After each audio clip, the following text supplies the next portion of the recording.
A dead website, the rise of the OG YouTubers making after movies, and the wildest cars on the streets started in a small city in Helen, Georgia. After 10 years, it pretty much all but disappeared from pretty much everywhere. So what happened? Every year, this story comes up in my head because Slammedenuff Gatlinburg is at the beginning of October, and it's one of our favorite events, or at least my favorite event. MartiniWorks has been hosting there since 2022, and to be honest, I just love it. It kind of like ties in the end of the year for the car show season for us up in Wisconsin. We sling some really cool merch that I'm very proud of and debut some new car builds, which you'll see shortly. There's some folks who take it upon themselves to try messing it up. Donut having ass, V6 Charger looking, silly keyboard, double mustard kissing losers. But every single person thinks their car is the best car until they do something silly and then the cops yell at you. And the rise of this event can get dangerously close to what happened there at SoWo. And maybe hearing this will help you understand that generally speaking, unfortunately, no one likes car events except car people. So welcome to MartiniWorks. I'm Alex Martini. Mod your car with your friends at MartiniWorks.com, and let's get into this. The Southern Worthersee car show was an event that was meant to mimic Worthersee, an event held in Austria for Volkswagen, Audi, and Porsche enthusiasts. And honestly, I'm from the generation that watched these videos on YouTube as I did my Management 342 homework and drank an Angry Orchard that my brother bought me because I was still 19 in my apartment. This, for me, was peak European car show scene. Like videos from Crispy doing SoWo shows made me buy the $80 camera slider that didn't work. It's what made me fall in love with GTIs. But the original show at Lake Worthersee was shut down after 2020, 38 years after the show's inception. I mean, it was even sponsored by Volkswagen. And it was a crazy good show. The quality of cars were fantastic. You would build a car after seeing a car at Worthersee. This was insane. The actual show in Austria was monumental. I mean, Worthersee itself had everything. There's even actually a granite golf statue of a Volkswagen in that city, but then it died. It failed for a very similar reason than what SoWo did. Now, SoWo is a shorter lifespan show, 2009 to right around 2015 officially, and in the final year brought in 25,000 people with a standard population size of that city of 630. And what you're left with was initially an event that had Georgia's Blue Ridge Mountain in the backdrop of every photo, video, and forum post that would get made for the event, and the event, even in the United States, was equally insane. The cars people would bring to SoWo were some of the cleanest German cars in the United States. Like, the event organizers took a ton of pride in what they allowed at the concourse space, and you'd see everything from the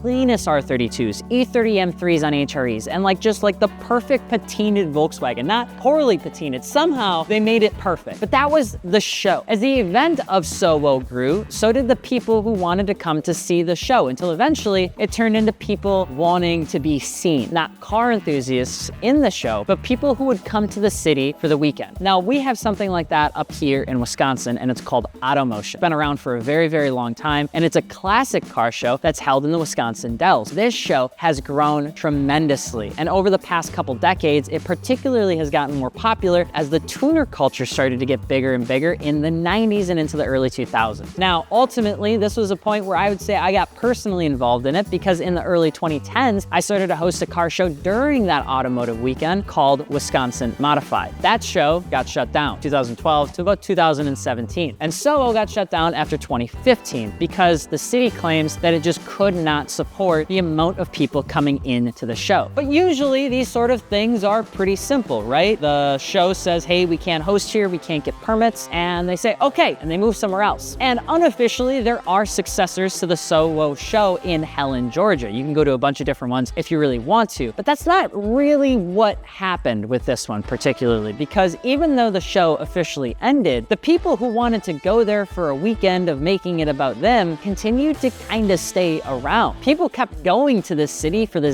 same exact weekend, even though there was no official show there. And over time, the amount of just trouble that everybody started to get into grew substantially with it. Now, why? Why does this happen to every good thing? Transparently speaking, I feel like people who love cars have just this natural tendency to want people to always see them with their car. And the best way to do that, if you have a car that's sitting still at a car show, is to move it. Now your car is moving. Look at how cool you are. Oh my God. I gotta do more. There's other cars moving. I want my car to stand out from the cars that are moving. So then what do? They're like, I'm gonna hit them with the over and over and over again. 25,000 people in a 600-person village started to do that. Take it one step further, and then you have people starting to do that, but not in nice R32s or E30s or E36s, Ford F-150s, Escorts, Honda Civic base models. You know, anything short of a Tahoe was getting involved in what the SoWo weekend was, because then it became about just taking over a city. That's exactly what happened with SoWo. There were people taking over the city so badly that even though the show was under control, it was regulated, it was very nicely done, the event organizers were doing everything that they could with the city to make the event positive, everybody around it ultimately ruined it. And the city shut it down completely. If you go over and you look into a place like Wisconsin and Automotion, the very same thing happened. In our opinion, we thought that we were helping the city by having an event during the weekend, because at the end of the day, people were going to that weekend anyway. They were clogging up the streets of the Wisconsin Dells. They were clogging up a city that in its own bones was meant to be clogged up because it's a tourist city, very similar to Gatlinburg. But what ends up happening is people start to ruin things. SoWo was ruined because of that kind of takeover culture. When you look even into Austria, there's a lot of people that will say the same thing. The city got overcrowded. People that weren't actually participating in any sort of show or just showcasing their vehicle started to do things on the road. They started doing burnouts, they started drifting around the hillsides, and they started getting in trouble, causing accidents. And even though the cars were incredible, the cities could only do so much. And the moment that Volkswagen could actually pull out, they decided to. When you look towards the future of shows like SoWo, they seem to all follow this very similar trajectory. The quality of cars at the show is really good. It continues to grow in essence and uniqueness, whether that's the location like Austria or Helen, Georgia, or even the Wisconsin Dells. And it gets more popular and people want to go see it. And as more people go to see it, it turns into a bigger thing. And as it turns into a bigger thing, everybody wants to feel involved. Like, do you remember going to see Tokyo Drift for the first time in the movie theater? If you didn't see it in the movie theater, I just dated myself tremendously and I am sorry. But it was the same thing. You get done watching that movie and you just want to drive as fast as you can. Why? No reason. Maybe testosterone, maybe you think you're a good driver, but you're not. So what do? You do some burnouts, you do some slides in the movie theater parking lot, you go on your merry way and you listen to Teriyaki Boys for the next 6 months and you make it your entire personality. The problem with that is when you compound that by 25,000 people, you ruin a show. Why this matters for Slammedenuff Gatlinburg is because we love this show, probably more than ever before. We've invested a ton of our own money into being there by providing sponsorship dollars to the actual Slammedenuff staff event. It's no small bill. I think it ends up being in the mid 5 figures when it's all said and done, including bringing our staff out. Which means when we see a Charger doing sideshow activities in a 4-way, that's a problem. When we see people starting to take their everyday daily drivers and doing burnouts and revving it to Kingdom Come in the middle of the night in the mountainside at 11 o'clock at night because they think it's funny, it's not. You're scaring wildlife and you're scaring my wife and she has a gun and that's not good, okay? Think about this sort of stuff as you start to go to these events because Slammedenuff Gatlinburg is growing every single year and I think the staff is doing an incredible job. I know Charlene cares tremendously and so does the team about making this event as good as it possibly can, but they can do the best possible and the show can still be shut down because of people that don't respect the fact that it's held in this city. If you're looking to go out there, we want you to be there and have a ton of fun,